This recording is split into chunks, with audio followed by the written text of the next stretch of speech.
রাতে গুলশানে বিএনপি চেয়ারপারসনের কার্যালয়ে যান দলের ভারপ্রাপ্ত চেয়ারম্যান তারেক রহমান।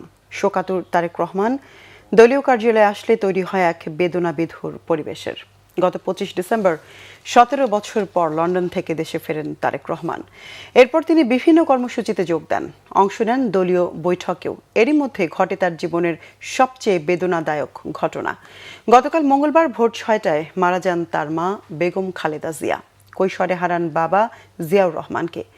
লন্ডনে নির্বাসিত জীবনকালে হারান ছোট ভাই আরাফাত রহমান কোকোকে।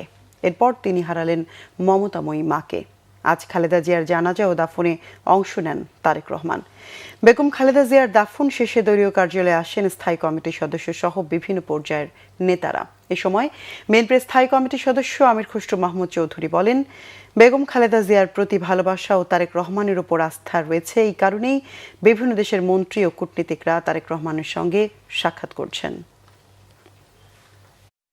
দেশনেত্রীর প্রতি তাদের যে ভালোবাসা, তাদের যে সম্মান, যে রেসপেক্ট, এবং আপনি চিন্তা করেন খুব কম সময়ের মধ্যে এতগুলো দেশ থেকে এতগুলো সিনিয়র মিনিস্টার রিপ্রেজেন্ট করেছে এবং তাদের ফ্যামিলির প্রতি সহানুভূতি প্রকাশ করেছে। তারেক সাহেবের প্রতি তাদের এটাও তো একটা, যে তারেক সাহেবের সাথে দেখা করা মানে তো তারেক সাহেবের উপর একটা আস্থার প্রমাণ করে এখানে, যে তার নেতৃত্বে তার আছে বলে, আস্থা আছে বলেই তারা কিন্তু ওনার সাথে দেখা করেছে।